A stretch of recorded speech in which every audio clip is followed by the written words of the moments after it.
Forget the world you know. Just for a moment, let the walls of your room dissolve into the warm, scent-heavy air of a night 3,000 years ago. Can you hear it? Not the silence of emptiness, but the heavy, rhythmic breathing of a civilization buried under 100 feet of golden sand. You are no longer a stranger in time.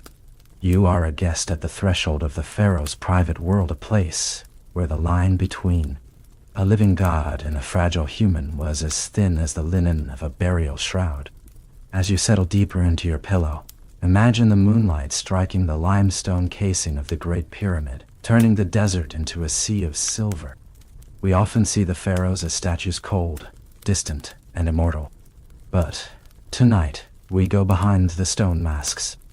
We will walk through the corridors where incense smoke still lingers, revealing the unsettling truths of a royal bloodline obsessed with purity, power, and the terrifying beauty of the afterlife. We will explore how they lived in unimaginable luxury, yet slept with the constant shadow of betrayal and the meticulous preparation for their own death. From the bizarre rituals of their mourning, grooming to the dark secrets of their hidden tombs. We are about to peel back the golden foil of an empire to see what truly beat inside its heart. The air here is different. It carries the faint, metallic tang of copper tools and the sweet, cloying richness of blue lotus wine.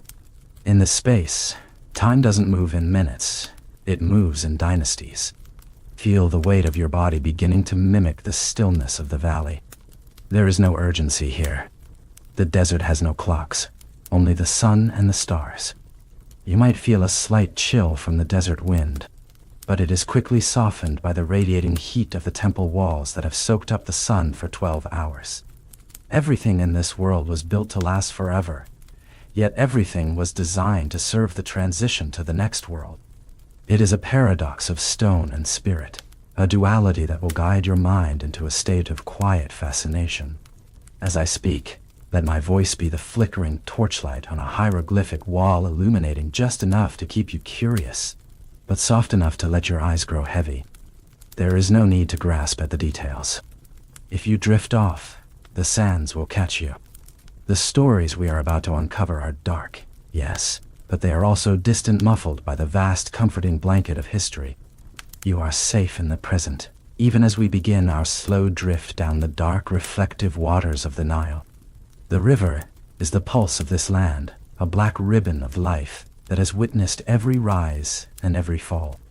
Let's follow its current, deeper into the heart of the kingdom. The river is a mirror of the stars. In the deep, velvet hours of the night, the Nile does not look like water. It looks like liquid obsidian, flowing in a silence so profound it seems to swallow the very concept of time. Close your eyes and imagine you are drifting on a small wooden bark, the hull skimming the surface with a sound no louder than a sigh. There is no engine, no rushing, only the gentle, rhythmic lap of the current against the cedar wood. This is the heartbeat of Egypt. For 3,000 years, while empires rose and crumbled into the dust of the surrounding plateau, this river has remained the only constant. It is the lifeblood, the giver of breath, and tonight it is your guide. As we drift, the air begins to change. It loses the harsh, dry bite of the desert dunes and becomes soft, humid, and heavy with the scent of the marshes. Can you smell it? It is the fragrance of crushed papyrus reeds, the damp, fertile earth of the banks, and the faint, sweet aroma of the blue lotus flowers that tuck themselves away as the moon rises. The heat of the day has been trapped in the black mud of the riverbanks, and now it radiates upward in a slow, comforting wave, wrapping around you like a weighted blanket. Look to the left and the right. The banks are thick with life that is now settling into its own rest. The tall stalks of papyrus sway in the breeze, a soft rustle that sounds like 1,000 voices whispering secrets of the old kingdom. Occasionally, you might hear the distant, low call of a night heron, or the soft splash of a fish breaking the surface. But these sounds only serve to deepen the stillness that follows. The river doesn't just move through the land, it moves through history. Every drop of water you see has reflected the face of a king, the sweat of a pyramid builder, and the gold of a queen's crown. There is a strange, hypnotic power in this continuity. In our world, everything changes in the blink of an eye. But here, on the Nile, the rhythm of life is measured in seasons, in floods, and in the slow movement of the constellations across the sky. The stars above you saw this. The bright herald of the inundation and the great belt of Orion are exactly where they were when the first stones of Saqqara were laid. The ancients believed the Nile was a reflection of the Milky Way, a celestial river that allowed the gods to travel between worlds. As you lie there, let your mind drift between those two rivers, the one beneath you and the one above.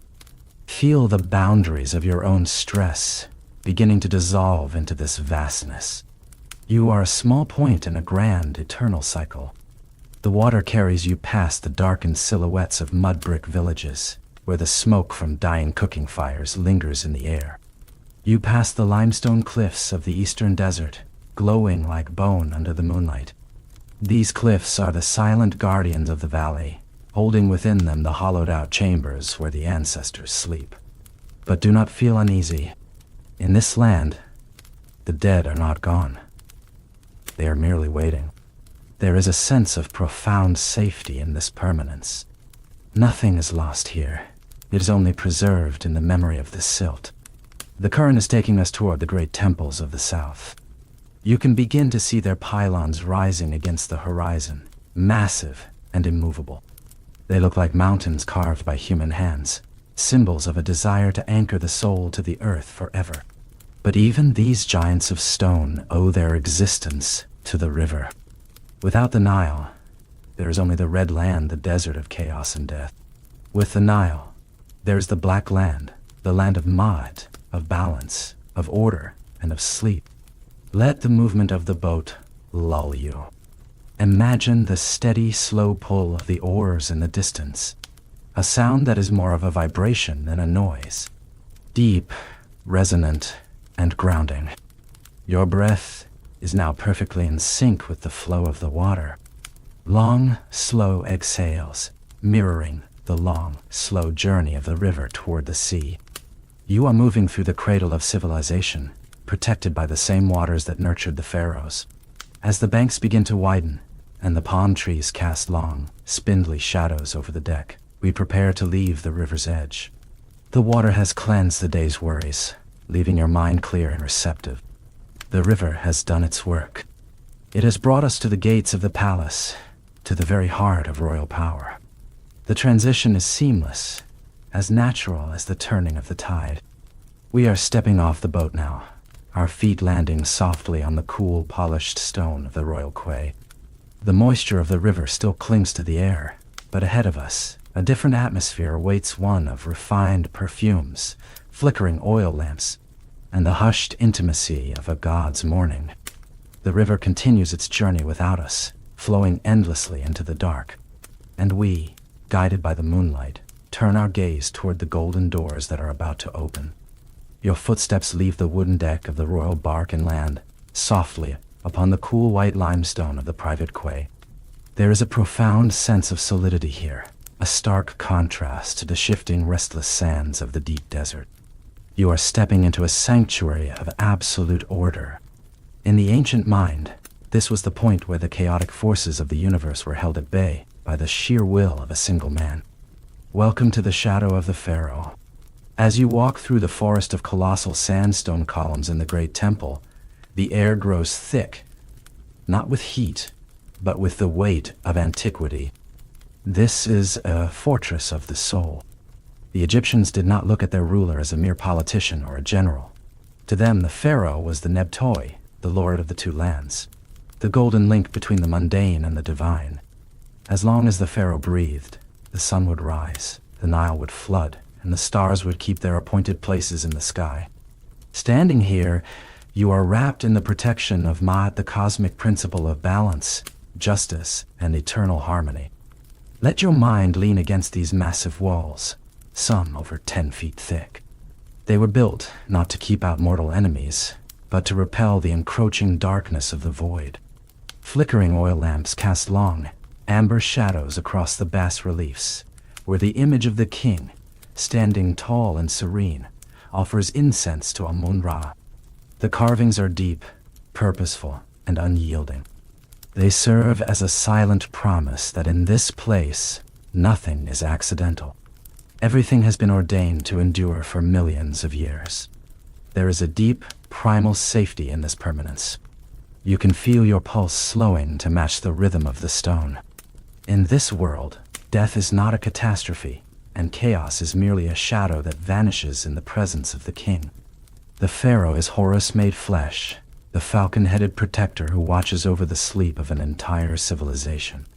When the king rests, the land is silent. When the king wakes, life begins anew.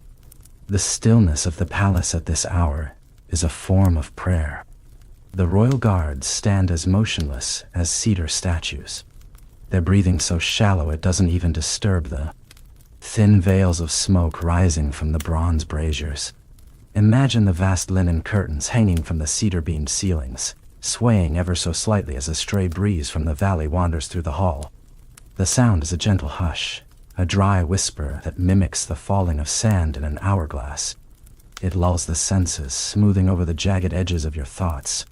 In this enclosure, the air is purified. It carries the scent of Kai-Fi, a sacred blend of honey, wine, raisins, and myrrh baked into pellets that release a sweet, heavy fragrance designed to cleanse the spirit and invite the gods to dwell within the stone. You are moving deeper now, into the heart of the royal residence. The floors here are inlaid with polished lapis lazuli and turquoise, reflecting the moonlight like a river of stars beneath your feet.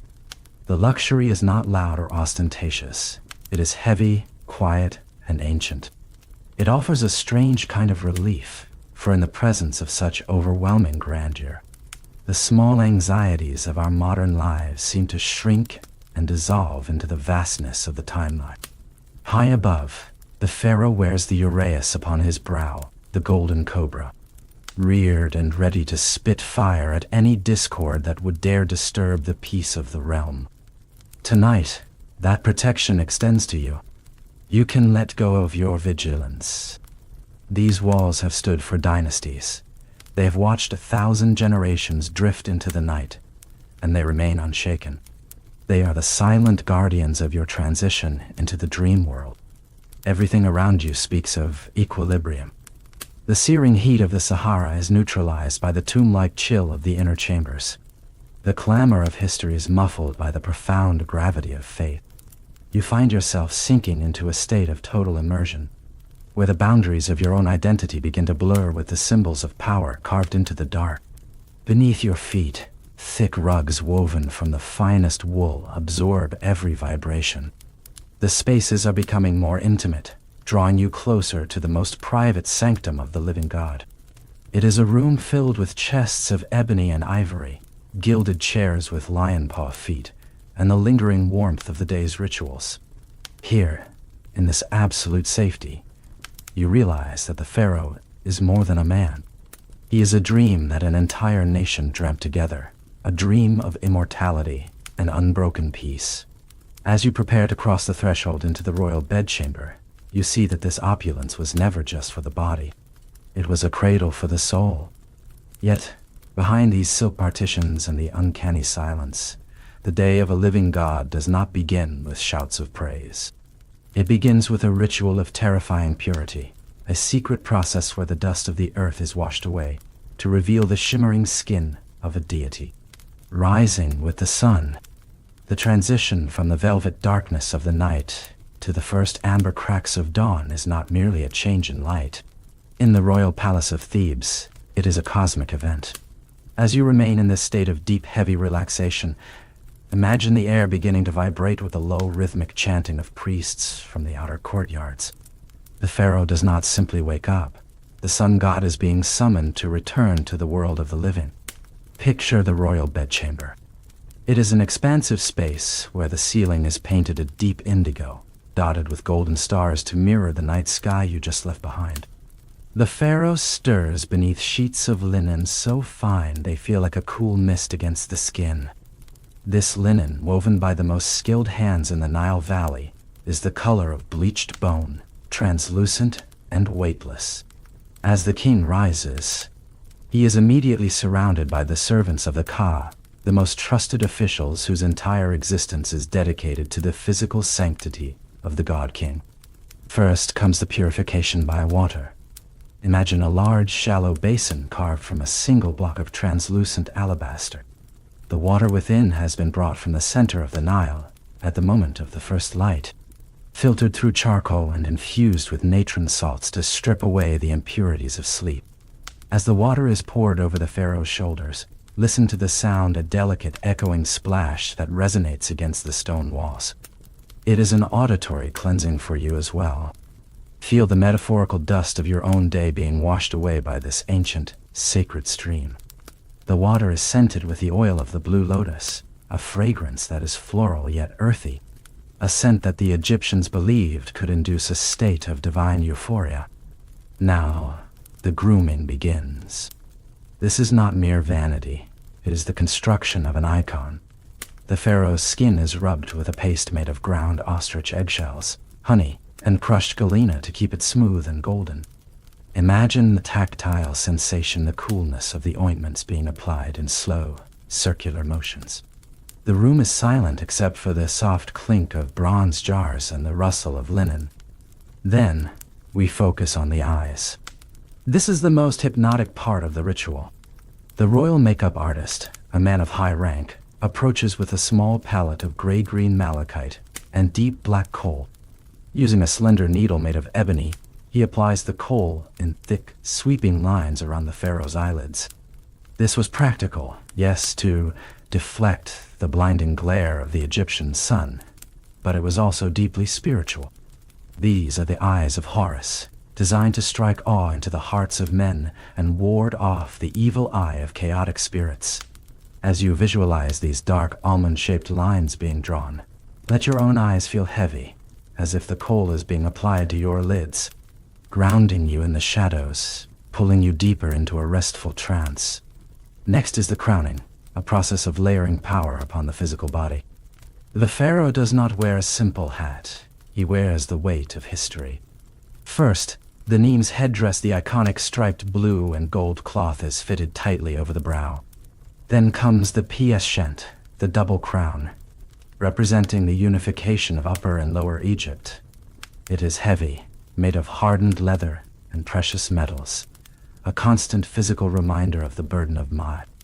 Along with the crown, the royal barber attaches the ceremonial postiche, the false beard, braided with gold wire and scented with myrrh. It is a symbol of maturity and divine authority, even for the youngest of kings. Finally, the jewelry. Each piece is an amulet of protection.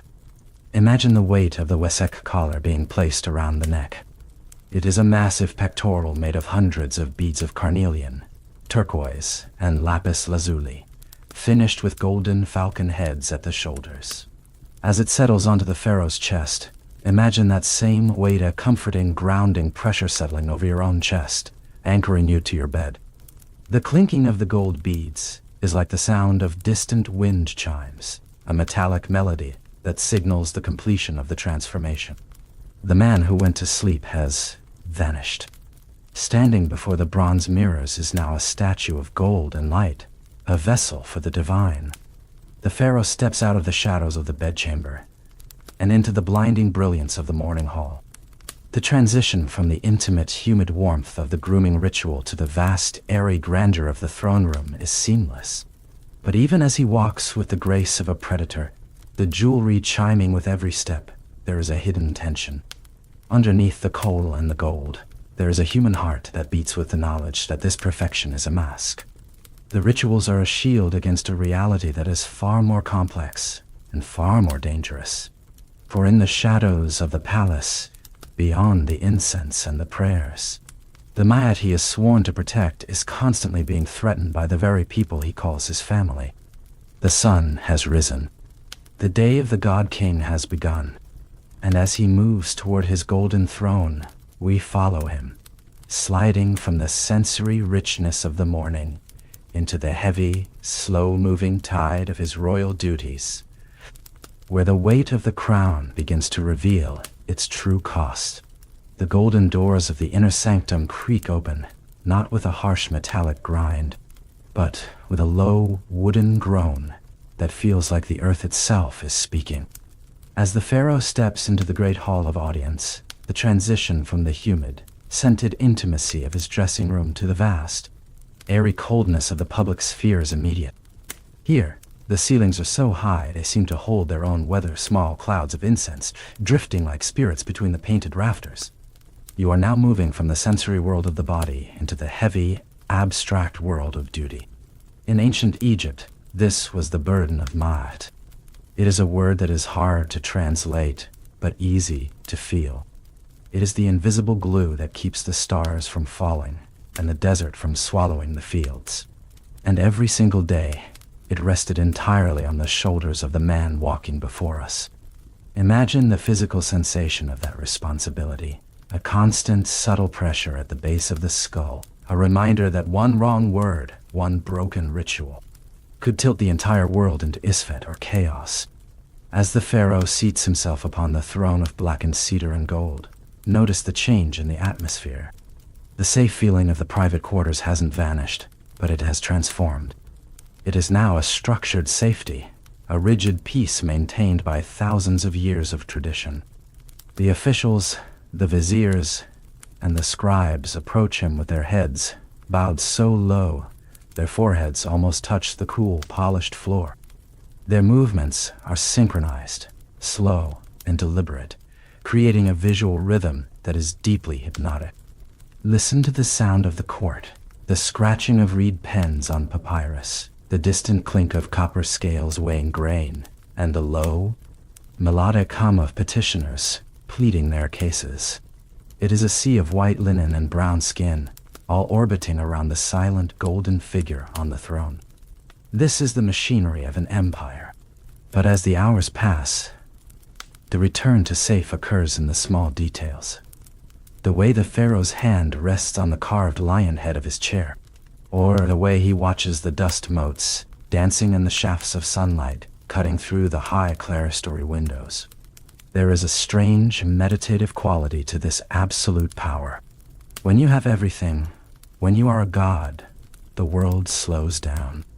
There is no need for the frantic pace of our modern lives. In the palace, time is stretched. A single decision might take a week. A single prayer might last all afternoon. Let your own sense of time stretch with it. Feel the seconds expanding, becoming longer, heavier, and more tranquil. Yet, as the pharaoh listens to the reports of the granaries and the movements of the Hittite armies on the distant borders, his mind begins to wander to the one place where Ma'at is hardest to maintain, within his own bloodline. The crown is a shield, yes, but it is also a target. To keep the blood divine, they had to keep it secret. To keep the power absolute, they had to keep it within the family. The transition is subtle, like the shifting of a shadow across a sundial. We are moving away from the public glory of the throne room and drifting back into the darker, more silent corridors of the royal apartments. The air here is cooler, smelling of old stone and damp earth. This is the path to the harem, a place of unimaginable beauty, but also a place where the most disturbing secrets of the dynasties were born. As the sun begins its long, slow descent toward the western cliffs, the public god begins to fade, and the private man with all his human fears and strange obsessions returns. The safety of the law is about to give way to the complex, tangled stories of the heart. We are entering the realm of the slow story, where the loop of history begins to turn, revealing the shadows that even the brightest gold could not hide. The heavy linen curtains of the audience hall fall shut behind us, muffling the voices of the court. Ahead, the flickering lamps of the private quarters beckon, leading us into the labyrinth of the royal family's deepest, darkest truths. The corridor we are walking now is narrower, the stone walls closer together. The grand, echoing acoustics of the audience hall have been replaced by a muffled, stifling silence. The air is cooler here, but it feels heavier, thick with the scent of lilies and the underlying musk of leopard skins. We have entered the Pakent, the royal harem. To the outside world, This was a place of forbidden beauty, but in reality, it was a golden cage where the blood of the gods was kept pure through methods that would haunt the modern mind. As you drift deeper into this story, imagine the visual of the harem at twilight. The floors are covered in thick, hand-woven reed mats that dampen every footstep. In the courtyards, turquoise pools of water reflect the rising moon, perfectly still, like sheets of glass. But beneath this tranquility, the harem was a labyrinth of political ambition and biological obsession. To the pharaoh, his sisters and daughters were not just family. They were the only ones holy enough to carry his heirs. The great royal wife was often his own flesh and blood, a practice designed to mirror the gods Osiris and Isis, ensuring that the Ka, the divine spirit, remained untainted by common earth. Think about the psychological weight of such a life. Imagine a young princess, raised in these sun-drenched gardens, knowing from birth that her destiny was to marry her brother or her father. There is a slow story hidden in the rustle of their silk robes. It is a story of women who wielded immense power from behind the scenes, using whispers and potions to influence the king's favor. The harem was not just a residence, it was a factory of dynasties. But where there is such concentrated power, there is always the shadow of betrayal. One of the most chilling loops in this history is the harem conspiracy against Ramses III. Picture the scene, the aging king, surrounded by his many wives, unaware that in the dim lamplight of these very rooms, a plot was being woven. Queen Tiye, driven by the desire to see her son on the throne, gathered a secret circle of physicians, magicians, and officials. They used wax effigies and dark incantations, believing that to kill a god, one had to use the language of the gods. The tension in the air is palpable, yet it never breaks the silence. The conspirators moved like shadows, passing messages through the trusted servants who carried the linen and the wine. On a night much like this one, when the desert wind was howling outside the palace walls, the strike was made. For centuries, historians thought Ramses III died of old age, but modern science, the revealing light of our time, has shown a deep, jagged cut across his throat, hidden for millennia by his burial bandages. He was murdered in the heart of his sanctuary, by the people he trusted most. Let that realization sink in as you feel the comfort of your own bed. The pharaohs lived in gold, but they slept with a dagger under their pillows. The safe feeling we established earlier is now being tested by this slow story. It is a cycle of rising power and inevitable fall, a loop that repeats from the old kingdom to the new. Yet, as we observe these dark chambers, we see the beauty that remains. The walls are painted with scenes of lush gardens, fluttering birds, and the fields of reeds. Even in their betrayal, they were obsessed with beauty. They lived in a world where a drop of poison could be served in a cup of the finest wine, and a kiss could be the seal of a death warrant. The story of the harem is a reminder that human nature remains unchanged, whether in a modern city or an ancient palace. Ambition, love, jealousy, and fear. These are the currents that flow beneath the Nile. As the candle wicks in the harem begin to sputter and drown in their own wax, the shadows grow longer, dancing across the faces of the statues. We are moving past the intensity of the conspiracy now. We are letting the heavy drama of the past fade into the background, returning to the rhythmic breathing of the night. The palace is settling. The ghosts of the harem are retreating into the stone. The weight of the story has exhausted the mind, making it ready for a return to something more stable, something more enduring.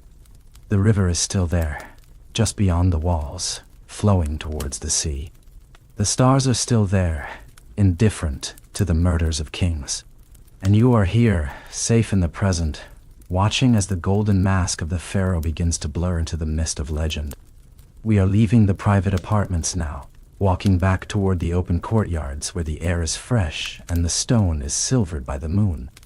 Ahead of us lies the story of a woman who defied every rule of this harem. A woman who put on the beard of a king and ruled as a man. But that is a story for a deeper level of rest. The heavy, stifling atmosphere of the harem begins to thin as we step back out into the great peristyle court. Here, the shadows of betrayal cannot reach. The air is wide, cool, and carries the scent of the desert, night a clean, mineral smell that acts as a palate cleanser for the mind. Look up. The ceiling of this courtyard is not stone, but the infinite Egyptian sky, a deep Prussian blue scattered with stars that seem close enough to touch. In this space, the safe returns. It is the safety of geometry, of symmetry, and of a world where everything is exactly where it is meant to be. Pause for a moment and visualize the columns surrounding you. They are not merely supports for a roof. They are stone papyrus stalks, frozen in a state of eternal bloom. Each one is massive, so wide that 3 men could not link hands around its base. Feel the texture of the sandstone. It is slightly grainier than the palace floors, holding the residual warmth of the sun like a thermal battery. Lean your mind against that warmth. There is a profound comfort in being surrounded by something so unmoving. While human lives in the harem were flickering candles, these stones have watched the moon rise over 1,000,000 nights. The architecture of peace was the Egyptians' greatest gift to the weary soul. They understood that to feel truly at rest, a person needs to feel small, not insignificant, but small within a grand, protective order. As you look down the long axis of the temple, the perspective lines converge at a single point in the darkness, drawing your gaze toward the sanctuary. The repetition of the columns creates a visual rhythm, a slow, steady pulse that mirrors your own heartbeat. Left, right, white, shadow, light, stability, endurance. Listen to the silence of the court. It is not an empty silence. It is filled with the soft whir of a bat's wings as it hunts near the cornices, and the rhythmic, distant drip of water from a nearby clepsydra water clock used by the priests to measure the hours of the night. Drip, biggie, drip, bite, drip, dot. Each drop marks a moment passing into history, reminding you that time is a river, not a race. There is no need to hurry. There is no need to solve the mysteries of the past tonight. You are simply a witness to the stillness. The Egyptians believed that the temple was a microcosm of the universe. The floor represented the earth, the columns represented the plants that grew from it, and the ceiling was the sky.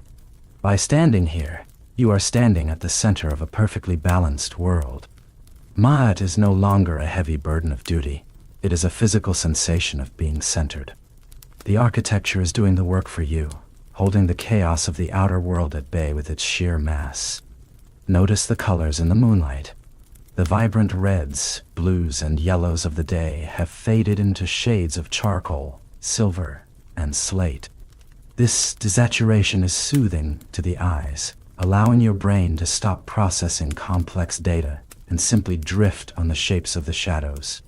The hieroglyphs carved into the stone are no longer stories to be read. They are beautiful, abstract patterns, birds, eyes, reeds, and snakes, all harmonizing into a texture of ancient wisdom that requires no effort to understand. As we linger in this courtyard, feel the return to safe deeply in your limbs. The tension that rose during the stories of the harem conspiracies is dissolving, melting into the cool stone beneath you. You are in a fortress of peace. The pharaohs built these structures to last for millions of years, a phrase they used often. And as you lie there, you can tap into that sense of forever. Your sleep tonight is backed by the same permanence that keeps the pyramid standing. The wind picks up slightly, rustling the dry palm fronds beyond the temple walls. It is a lonely sound, but it only makes the enclosure of the stone feel more intimate and secure. You are tucked away in a pocket of history where nothing can harm you. The gods of the stone are watching. The river is flowing. The stars are turning. We are resting here, in the heart of the architecture, letting the soul recharge. But even in this perfect symmetry, there are anomalies. There are stories that break the mold, figures who refuse to be just another stone in the wall. As the moon reaches its zenith, the shadows of the columns shift, pointing toward a specific era, and a specific ruler who dared to change the very definition of what a pharaoh could be. We are moving from the peace of the stone to the ambition of a queen who would become a king. The silence remains, but it is now expectant.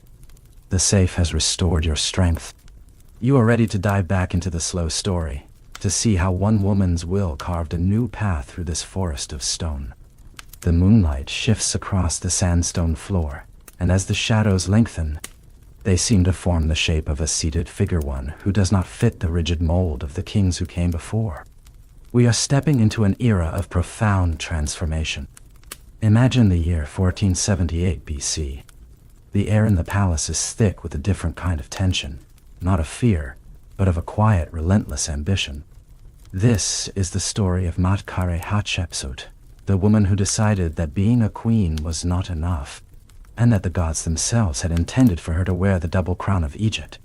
To understand Hatshepsut, you must first feel the weight of the silence she had to break. For centuries, the throne of Egypt was a seat reserved for the sons of Ra. Women were the great royal wives, the anchors of the bloodline, but they were never the sun itself. But Hatshepsut was different. She was the daughter of a king, the wife of a king, and the stepmother of a future king who was too young to rule. In the quiet corridors of the palace, while the incense burned low, she made a choice that would ripple through eternity. Visualize her now, not as a delicate princess, but as a ruler standing before the great altar. To solidify her power, she did not just command, she recreated herself. She discarded the traditional feminine robes and began to dress in the short kilt of a pharaoh. She donned the Nemes headdress, and most shockingly, she fastened the ceremonial false beard to her chin. This was not a masquerade of gender, but a masquerade of divinity. She was telling her people, I am not a woman ruling as a king. I am the king made manifest. As you lie there, let the rhythm of her reign wash over you. It was not a reign of blood and conquest, but of gold and stone. She turned the focus of the empire inward, toward beauty and trade. Imagine a fleet of massive wooden ships, their sails white against the azure sky, embarking on a legendary journey to the land of Punt. Can you hear the creak of the timber? Can you smell the treasures they brought back? Thousands of pounds of raw frankincense, piles of shimmering gold, exotic ebony, and even living myrrh trees with their roots wrapped in damp Nile silt. Hatshepsut did something no pharaoh had done before. She planted a forest of incense in the heart of the desert. She built her mortuary temple, Djeser Djeru, at Deir el-Bahari, carving it directly into the face of a towering limestone cliff. It is a masterpiece of symmetry, terraces rising like a grand staircase to the heavens. Imagine walking up those wide ramps in the early morning, the air cool and the scent of myrrh trees filling the colonnades. It is a place of absolute architectural serenity. But why do we call this a slow story? Because for 22 years, the loop of her power remained unbroken, until the shadow of her stepson, Thutmose III, grew too long to ignore. He had been raised in the army, a man of war waiting in the wings while his stepmother built monuments of peace. When she finally vanished from the records, perhaps passing into the duat by natural means, or perhaps something more shadowed the reaction was violent. Imagine the sound of hammers striking stone. Clink, hoing, clink, clink. In the years following her death, an attempt was made to erase her from existence. Her statues were pulled down and smashed into a million fragments. Her name was chiseled out of the temple walls.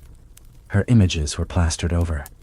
The men who came after her wanted to repair the ma'at they felt she had broken by being a woman on the throne. They wanted the world to forget the queen who became a king. But the stone has a long memory. The fragments they buried in pits and hidden chambers have been found. The erased names left ghosts on the walls that we can still read today. Hatshepsut, her Ka, refused to be silenced. She remains a testament to the fact that even in a world of rigid tradition, a single will can bend history. Feel the stillness of her temple now, abandoned by the living but haunted by her ambition. The myrrh trees have long since turned to dust, but the fragrance of her defiance still lingers in the dry desert air. You are safe in the knowledge that even the most powerful attempts to erase a story often end in making that story immortal. The hammer strikes have stopped. The dust has settled, and as the moon moves past the cliffs of Dar el-Bahari, we leave the Queen King to her eternal rest, moving toward a darker, more turbulent loop in the river of time, a king who did not just change his clothes, but tried to change the very gods themselves. The world is growing quieter. The story of Hatshepsut is a heavy blanket of gold and stone, tucking you deeper into the mattress. You are drifting now, away from the terraces of myrrh, toward a city built of sun-baked mud and a revolution that would set the world on fire before turning to ash. The air in our journey is shifting again. If Hatshepsut was a builder of bridges between genders, the man we are about to meet was a destroyer of worlds. We are drifting into the mid-14th century BC, to a period of such radical strangeness that it nearly toppled the most stable empire on Earth. This is the story of Amenhotep IV, the man who would rename himself Akhenaten the Heretic King. As you lie still, imagine a midday sun in the Nile Valley. Not the gentle golden sun we've discussed before, but a fierce, unrelenting disk that bleeds the color out of the landscape. For 2,000 years, Egypt had worshipped a pantheon of gods: Amun, Osiris, Isis, Anubis, gods with the heads of jackals and falcons who lived in the shadows of hidden sanctuaries. But Akhenaten looked at these shadows and decided to burn them away. He declared that there was only one god, the Aten, the solar disk itself.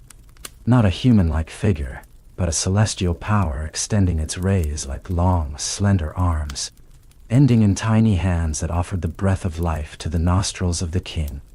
Visualize the sheer psychological shock of this revolution.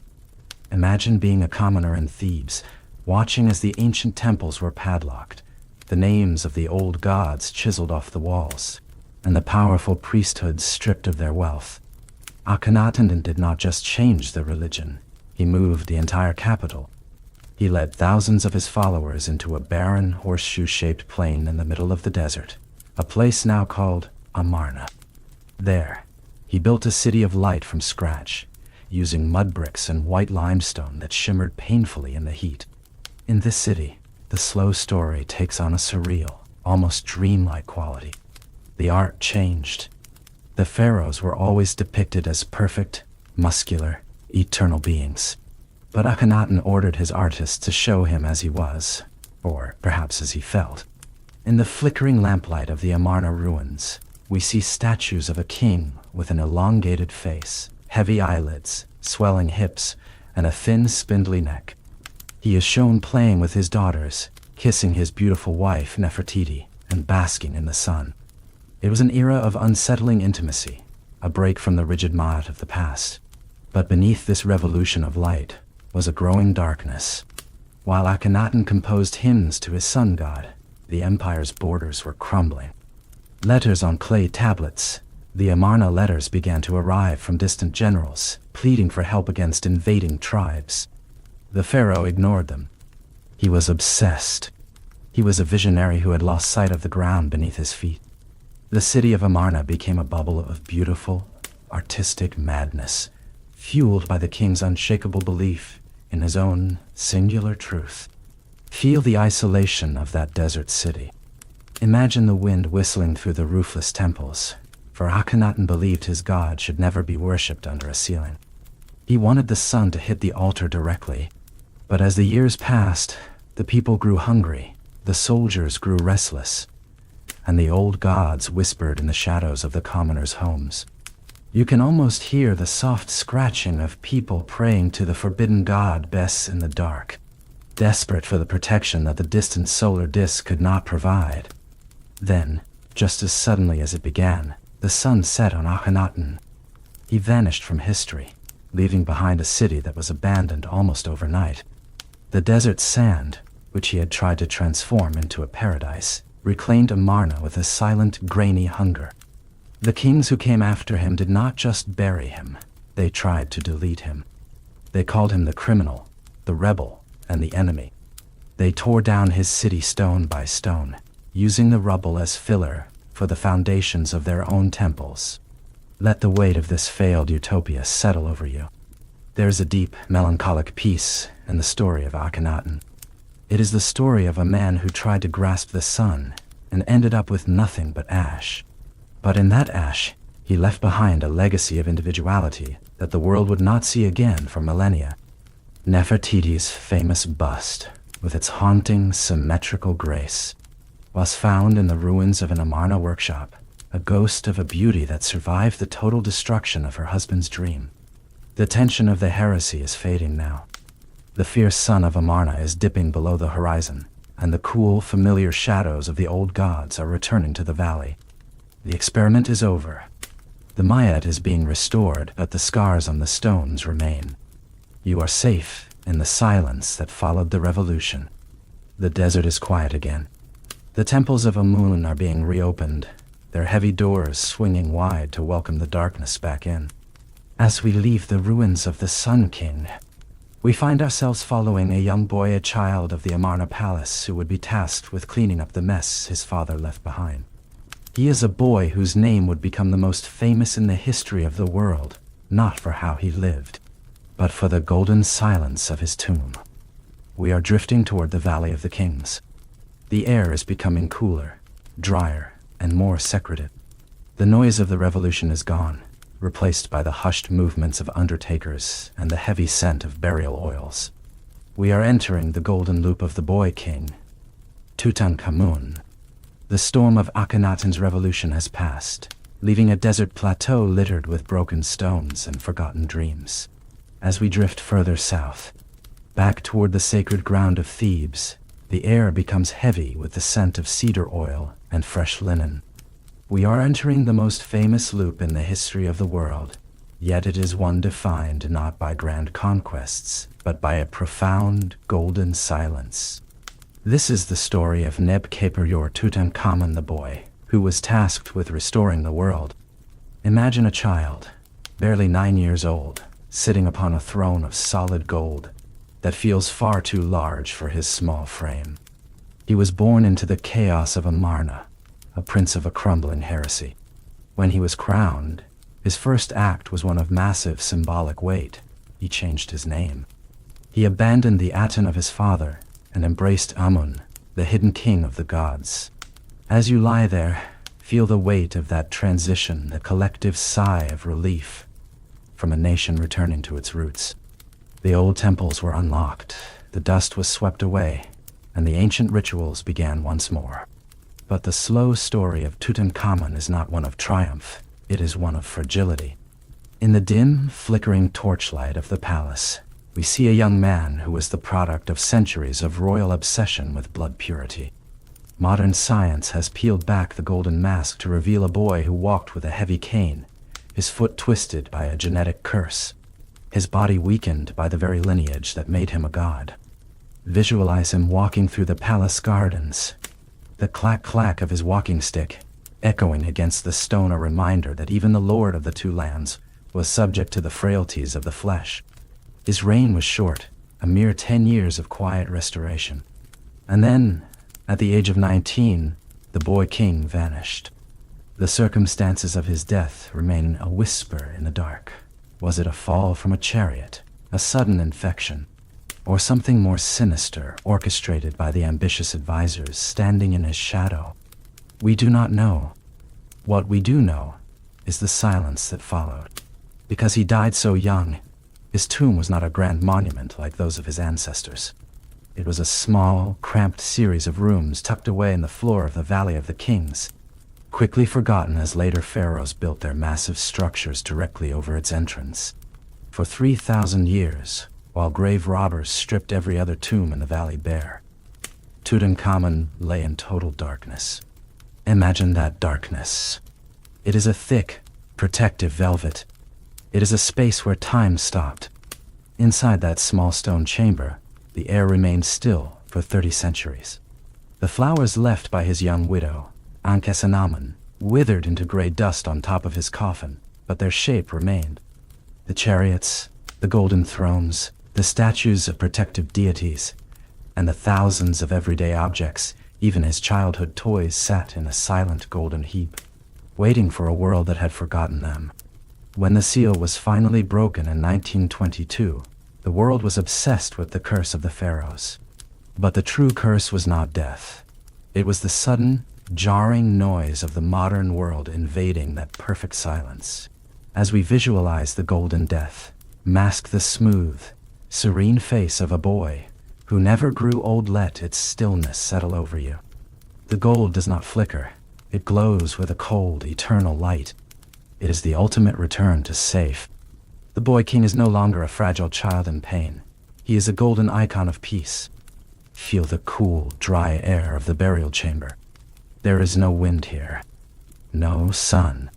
Only the steady, unchanging presence of the underworld gods painted on the walls, guiding the boy king through the 12 hours of the night.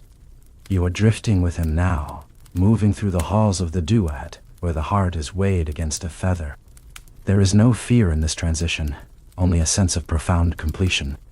The story of Tutankhamun is a reminder that sometimes the greatest legacy is not what we build, but what we preserve in silence. As the image of the golden mask fades into the back of your mind, the shadows of the Valley of the Kings grow longer and deeper. The boy king has returned to his slumber, and the heavy stone door has been pulled shut once again. But the river of history does not stop at a tomb. Beyond the quiet valley, the drums of war are beginning to beat again. A new dynasty is rising, led by men of iron and ego who would push the empire to its absolute limit. We are leaving the golden silence of the child and moving toward the thundering chariots of the great ancestor, a man who refused to be forgotten. The sand is shifting under your feet, and the air is growing hot with the breath of 1,000 statues. We are moving toward the era of Ramses the Great. Iron. The golden mask of the boy king remains etched in your mind. But we are moving away from the weight of the royal features and into the hands that created them. We are retreating from the heavy drama of dynasties to the rhythmic, soothing world of the royal workshops. Imagine a place where the air is filled not with the tension of politics, but with the steady melodic sounds of creation. This is the Deir el-Medina, the village of the artisans, the masters of gold, stone and wood, who gave the pharaohs their immortality. As you lie there, let the atmosphere of the workshop envelop you.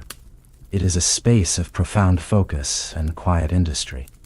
The floor is covered in a fine, pale dust, the shavings of cedar, the powder of turquoise, and the microscopic flakes of gold. The light here is soft, filtered through high, narrow windows to keep the midday heat at bay. There is no shouting here.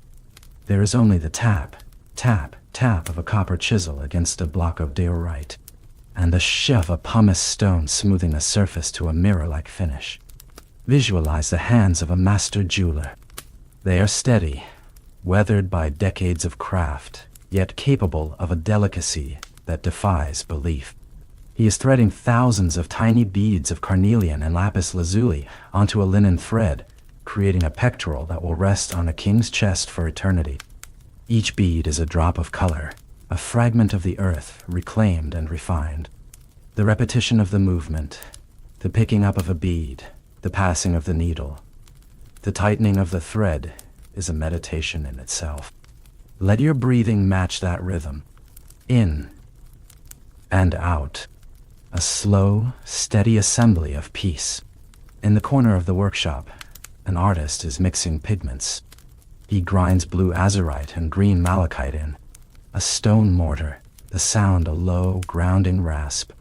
He adds water and gum arabic, creating colors that have not faded in 3,000 years. These are the colors of the afterlife, the deep green of Osiris's skin, representing rebirth, and the dazzling yellow of the sun, representing the flesh of the gods. As you watch him dip a fine brush made of crushed reeds into the paint, imagine the fluid, confident strokes he makes on a wooden chest. He is not just painting, he is weaving a protective spell in color. There is a supreme sense of safety in this craftsmanship. Everything in this room is being built to last forever. In our modern world, so much is fragile and fleeting, but here, the goal is absolute permanence. These men knew that the objects they held would outlast their children, their grandchildren, and the very empire they served. To work on such a scale of time is to let go of the anxieties of the present. The craftsmen are not worried about the passing hours. They are focused on the perfection of the curve, the sharpness of the line, and the purity of the gold. Imagine the smell of the carpenter's shop nearby. It is a warm, resinous scent of Lebanese cedar and dark ebony. The wood is being joined not with iron nails, but with precise mortise and tenon joints, fitted so perfectly that they require no glue. The wood feels cool and oily under the hand. As the carpenter runs his fingers along the grain, feel a sense of alignment in your own body. Your spine is supported, your limbs are heavy, and like the seasoned wood of a royal sarcophagus, you are settling into a state of structural rest. The golden craftsmen were the true keepers of Mayat. They took the raw, chaotic materials of the earth, the jagged rocks, and the unrefined ores, and transformed them into objects of divine balance. By observing their process, we are reminded that beauty is a form of order. The silence of the workshop is a productive silence, a sanctuary where the chaos of the world is kept at the door. You are safe within this bubble of creativity. No wars, no conspiracies, and no restless thoughts can enter this space of focused intent. As the sun begins to set, the artisans lay down their tools. They wipe the dust from their aprons and look one last time at the work of their day. A golden falcon, a lapis beetle, a cedar box. They are satisfied. The work is good. It is ready for the long journey into the dark. We are leaving the workshops now, carrying that sense of craftsmanship and order with us. The air outside is turning a deep, royal purple. The safe of the artisans' village is behind us, and ahead, the grandest stage of all is being set.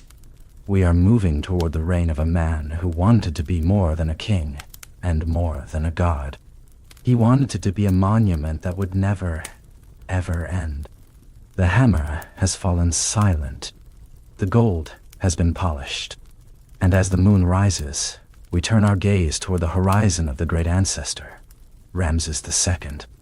The quiet focus of the artisan's village begins to fade, replaced by a sound that is both terrifying and majestic, the rhythmic thunder of 1,000 chariots and the deep, resonant chant of an army that believes its leader is invincible. We are entering the 13th century BC, the era of the 19th dynasty. This is the world of user matrix Setapanra, better known to history as Ramses II, or simply Ramses the Great. As you lie there, imagine a man who did not just want to rule Egypt, he wanted to become Egypt. Ramses did not measure his life in years, but in monuments. If you travel the Nile today, his name is everywhere. He was the ultimate master of branding, a king who understood that to be forgotten was the only true death. Visualize the colossal statues at Abu Simbel 4, seated figures of Ramses, each 60 feet high, carved directly into the living rock of a mountain. Their eyes, wide and unblinking, have watched the sunrise for over 3,000 years. Twice a year, the sun aligns so perfectly that its rays pierce the dark inner sanctum, illuminating the statues of the gods and the king himself. This was not just engineering, it was a declaration of cosmic ownership. Let the scale of his ego settle over you like a heavy golden shroud. Ramses reigned for an incredible 66 years. He outlived his enemies, his advisors, and even 12 of his own sons. In a world where the average life expectancy was short, his sheer longevity was seen as proof of his divinity. He was the great ancestor, a living legend who became more myth than man even before his breath left his body. But the slow story of Ramses is not just about stone. It is about the cost of that greatness. Imagine the Battle of Kadesh, the greatest chariot battle in history. Ramses claimed a miraculous solitary victory against the Hittites, describing in vivid hieroglyphs how he stood alone against 2,500 chariots, protected only by the god Amun. Yet when we look at the Hittite records, we find a stalemate, a bloody, exhausting draw. Ramses was the first king to understand that history is written by those who carve it deepest into the walls. The loop of his life is one of restless energy. He built a new capital, Pi Ramesses, a city of turquoise-tiled palaces and vast stables that hummed with the energy of an empire at its peak. He married dozens of wives and fathered over 100 children, weaving a web of descendants so vast that his bloodline became the very fabric of the nation. But his heart belonged to one woman above all, Queen Nefertari. For her, he built a temple as beautiful as his was grand, and in her tomb, the paintings show a love that transcended the rigid protocols of the court. The one for whom the sun shines, he called her. As you drift deeper into the night, think of the aging Ramses. The young warrior who stood at Kadesh became an old man with red hair, suffering from arthritis and dental pain, his body finally bowing to the weight of the decades. There's a profound irony in his story. He spent his life making himself immortal in stone, yet his physical mummy reveals a man who is deeply, painfully human. Feel the stillness of the Ramesseum, his great mortuary temple, now largely in ruins. The giant statues have fallen, shattered by earthquakes and time.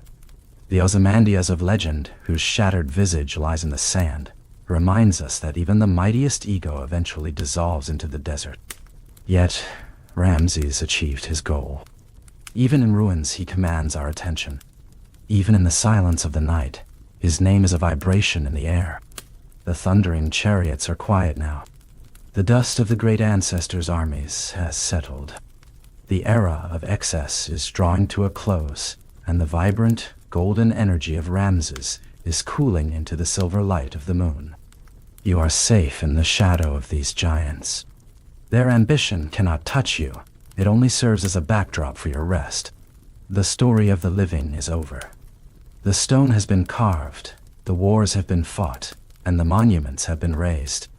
Now, we must turn away from the light of the sun and look toward the long, dark journey that every pharaoh prepared for from the moment of their birth. We are moving away from the palaces of the living and toward the place of truth. The air is growing colder, scented with the sharp, clinical sting of natron and the deep, earthy richness of bitumen. We are beginning the 70-day journey into the afterlife. We are entering the mystery of the mummification. Section 13. Immerse deep. The 70-day journey to immortality target. 10 characters. The golden echoes of Ramses the Great are fading, replaced by a silence that is clinical, cold, and profoundly still. We have left the sunlight of the palaces and entered the Per-Nefer, the house of vigor, or the place of embalming. The air here is sharp, biting with the sting of natron salt and the deep, resinous scent of cedar and myrrh. This is not a place of tragedy, but of the highest science, a 70-day alchemy designed to turn a perishable man into an eternal god. As you lie there, imagine the body of the king resting on a high, slanted table of dark basalt. The priests who attend him are not just mourners, they are divine anatomists. One wears the mask of Anubis, the jackal-headed god, his long black snout shadowing the work. The first stage is the most delicate, the removal of the interior corruption. Listen to the soft, rhythmic sound of the instruments. With a hook of bronze, the brain is removed through the nostrils, leaving the skull a hollow vessel for the spirit. Then comes the sacred incision. With a blade of black obsidian shorter and sharper than any metal, an opening is made in the left side. The lungs, the stomach, the liver, and the intestines are removed with practiced grace. Each organ is washed in palm wine, dusted with crushed spices, and placed into its own canopic jar. These jars, topped with the heads of the 4 sons of Horus, are the guardians of the king's vitality. But the heart, the seat of the soul, and the record of a lifetime's deeds is left untouched in the chest. It must remain to be weighed against the feather of truth. Now, imagine the long drying.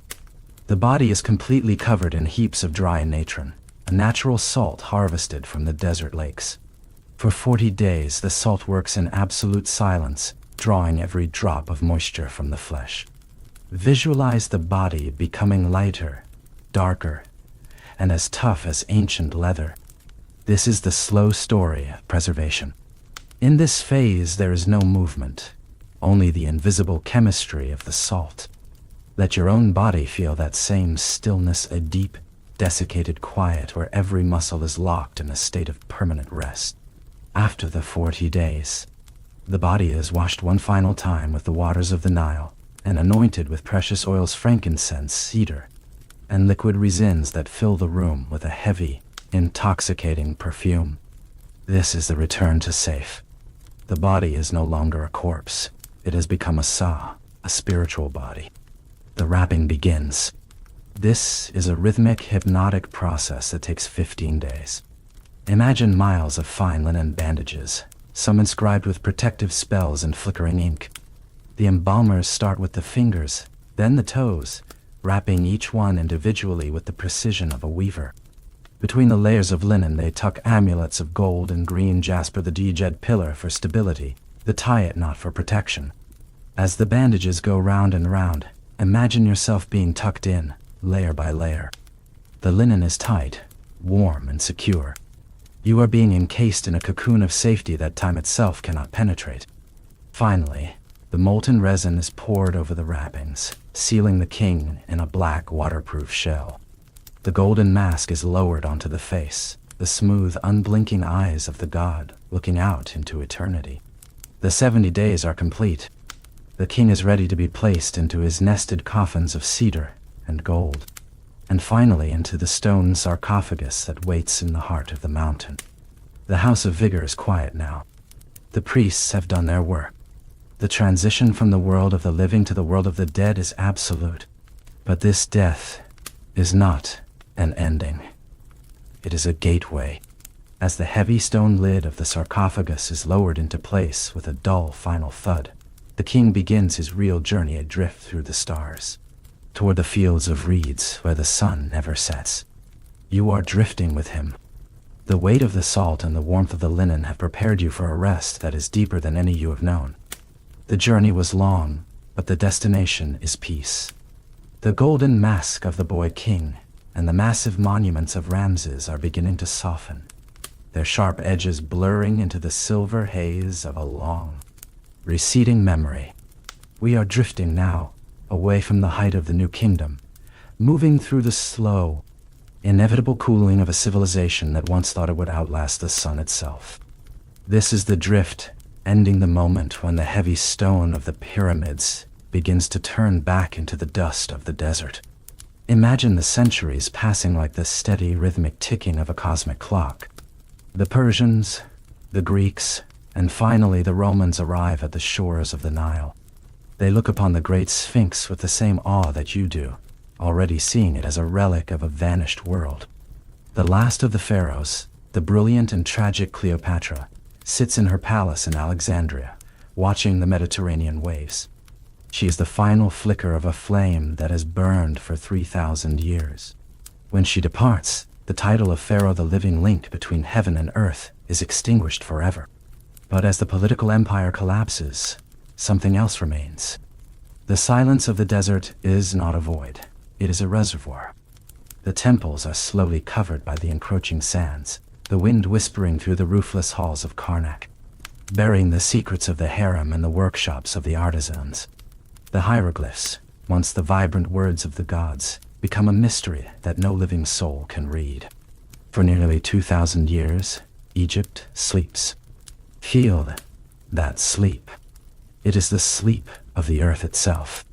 It is a state of being where all the noise of history, the thundering chariots, the chanting priests, the clinking of gold, has been filtered out, leaving only the pure, mineral stillness of the limestone and the granite.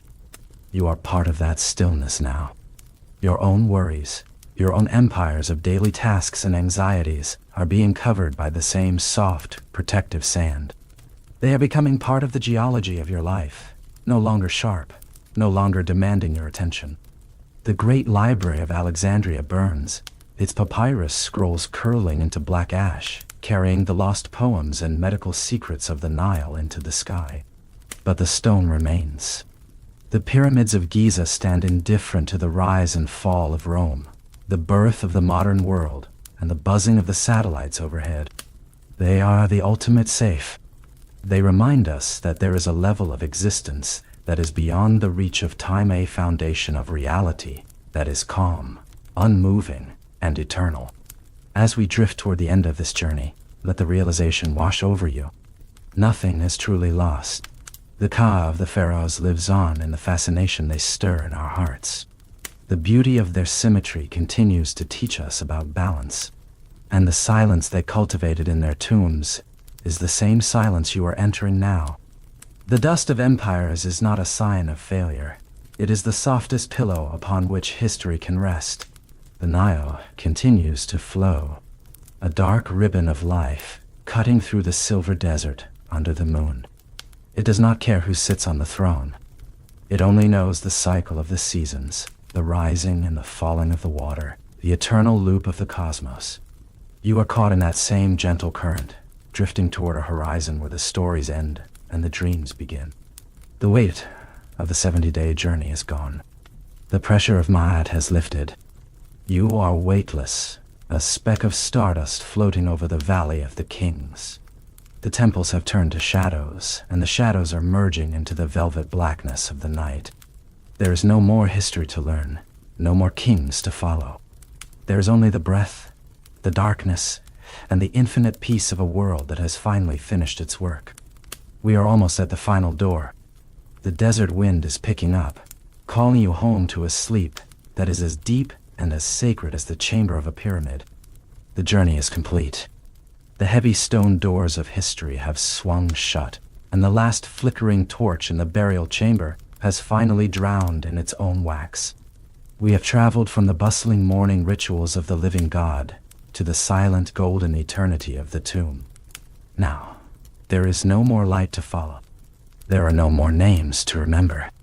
There is only the darkness, the same vast, protective darkness that cradled the Pharaohs for 3,000 years. As you lie here, feel the boundary between your body and the bed begin to dissolve. You are no longer a traveler in time. You are the silence itself. Imagine the great Giza Plateau at 3 a.m. The tourists are gone. The archaeologists have packed away their brushes. The cities of the modern world are a distant, muffled hum. Here, in the heart of the desert, the air is perfectly still, except for the hush of a stray breeze weaving between the paws of the Sphinx. This is the wind of the Sahara, the breath of the earth. It is a dry, cool wind that carries the microscopic dust of pulverized limestone and the memory of ancient incense. Let that wind flow over you. With every exhale, imagine you are releasing a tiny grain of sand, letting go of a thought, a worry, or a fragment of the day. One by one they fall away, settling into the dunes of the subconscious. The pyramids above you are not just monuments, they are anchors. Their massive weight pulls you down, grounding you into a state of absolute unshakable security. You are tucked into the very foundations of the world. Ma'at has been restored. The scales are balanced. Your heart is as light as the feather of truth, and because it is light, it can finally rest. Listen to the rhythm of the night. It is a slow, deep vibration, the heartbeat of the Nile flowing in the distance. In, out, rise, fall, pat. The river has flooded and receded 10,000 times, and it will do so 10,000 more. You are part of that cycle. You are part of the millions of years. There is no hurry to reach tomorrow. Tomorrow is just another sunrise in a kingdom that never ends. The stars above the desert, the indestructible ones, as the Egyptians called them, are watching over you. They do not blink. They glow with a steady silver light, guiding your spirit into the fields of reeds. This is the place of perfect peace, where the harvest is always plentiful, the water is always cool, and the shadows are always soft. The Pharaoh has reached his destination. The boy king is asleep. The great ancestor is at rest. And now, it is your turn. The stories have done their work. They have built a wall of gold and stone around your mind, keeping the chaos of the world at bay. You are safe. You are protected. You are eternal. As the desert wind whispers one last time, let the sound fade into the hum of your own breathing. The darkness is a warm blanket. The silence is a royal gift. Sleep now. Sleep in the Valley of the Kings. Sleep in the shadow of the stars. The journey ends here. Good night.